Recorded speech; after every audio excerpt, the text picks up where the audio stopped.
একটা সময় ছিল তাদের পিছনে কত আইনজীবী ঘুরতো, কত পুলিশ সদস্য তাদের পিছনে ছিল ঘুরতো। এখন এবং ভবিষ্যতে যারা এই দেশকে পরিচালনা করবেন, এই দেশকে নেতৃত্ব দিবেন, তারা তাদের থেকে শিক্ষা নেন। আসসালামু আলাইকুম, কি অবস্থা? কেমন আছেন সবাই? আশা করি সবাই ভালো আছেন। তো আজকে কথা বলবো বাংলাদেশের প্রভাবশালী রাজনৈতিক দুই নেতাকে নিয়ে। তো সম্প্রতি তারা গ্রেপ্তার হয়েছে, আপনারা হয়তো বুঝতে পারছেন আমি কাদের কথা বলছি।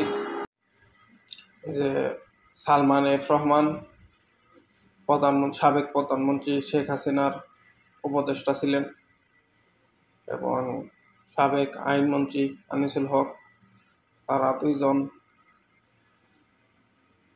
কোস্টগার্ডের কাছে আটক হয়েছেন। কোস্টগার্ড তাদের আটক করেছে সদরঘাটের ওই দিক থেকে। তো একজন তো দরবেশ সালমান এফ রহমান, সে তো তার লুকই চেঞ্জ করে ফেলাইছে, শালায় নিজের দাড়িটা পর্যন্ত চাইছে ফেলাইছে। দাড়ি হচ্ছে পুরুষের সৌন্দর্য, সুন্নত।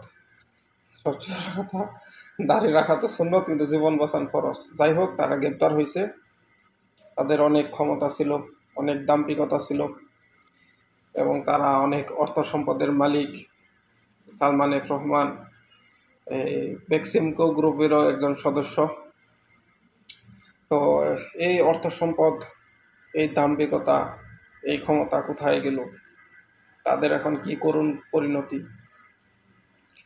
তাদের নাকি কালকে আদালতে হাজির করা হয়েছিল। পুলিশ তাদের 10 দিনের রিমান্ড চেয়েছে। সেখানে তাদের পক্ষে কথা বলার মতো কোনো আইনজীবী ছিল না। আদালতে তাদের পক্ষে কথা বলার মতো কোনো আইনজীবী ছিল না।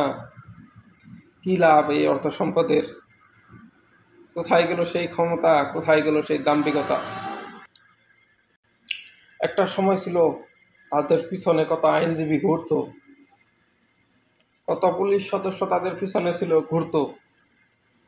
এখন সময় পাল্টে গেছে, সময়ের পালাবদল হয়ে গেছে। প্রকৃতির কি লীলা খেলা! একটা সময় তাদের পক্ষে কথা বলার মতো মানুষের অভাব ছিল না, সবাই তাদের পক্ষে ছিল, সবকিছু তাদের পক্ষে ছিল, ক্ষমতার জোরে, অর্থ সম্পদের জোরে। এখন তাদের এমন একটা পরিণতি হয়েছে, এখন তাদের ক্ষমতাও কাজে লাগতেছে না, তাদের অর্থ সম্পদও কোনো কাজে লাগতেছে না তাদের। তো কি লাভ এই অর্থ সম্পদ দিয়ে? কি লাভ হয়েছে এই দুর্নীতি করে, এই অর্থ সম্পদের পাহাড় করে? কোনো লাভ হয়েছে? যে অর্থ সম্পদ নিজের কাজে লাগে না নিজের বিপদের সময়, এবং যে অর্থ সম্পদের লোভে এতদিন দুর্নীতি করছে, সেই দুর্নীতি আজকে তাদের কি করুণ পরিণতির সম্মুখীন করছে। একটা আবার বিবেক দিয়ে চিন্তা করত, একটা আবার ভয় করত, আজকে আমি দুর্নীতি করতেছি, আমি আজকে ভুল পথে অসৎ পথে কাজ করতেছি। হয়তো দুনিয়ার মানুষ বুঝবে না, দুনিয়ার মানুষ দেখতেছে না, কিন্তু উপরে একজন আছে, তিনি তো সব কিছু দেখে। আল্লাহ ছাড় দেন, ছেড়ে দেন না, সবসময় আমি কথাটা বলি। কোনো লাভ নাই এই অর্থ সম্পদের, কোনো মূল্য নাই। তাই সবাই সবসময় সৎ থাকার চেষ্টা করবেন, এবং ভবিষ্যতে যারা এই দেশকে পরিচালনা করবেন, এই দেশকে নেতৃত্ব দিবেন, তারা তাদের থেকে শিক্ষা নেন। তাদের যে আজকে জীবনের কি করুণ পরিণতি, এটা দেখে মনে রাখবেন সারা জীবন।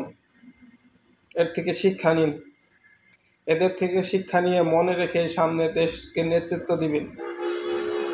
না হয় আপনারা যদি তাদের মতো হতে চান, তাদের মতো স্বৈরাচারী করেন, দুর্নীতি করেন, কয়দিন করবেন? 5 বছর, 10 বছর? এই যে তারা 5 বছর, 10 বছর, 16 বছর করছে। বিচার কিন্তু একদিন হবে, হয়তো দুনিয়াতে, না হয় আখিরাতে। বিচার সব পাপেরই বিচার হবে, হয়তো 2 দিন আগে, না হয় পরে। সব দুর্নীতি ফাঁস হবে, সব দুর্নীতিরই বিচার হবে, হয়তো 2 দিন আগে আর পরে।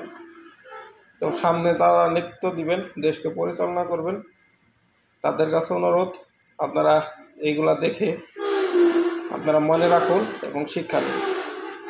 আল্লাহ হাফেজ, আসসালামু আলাইকুম।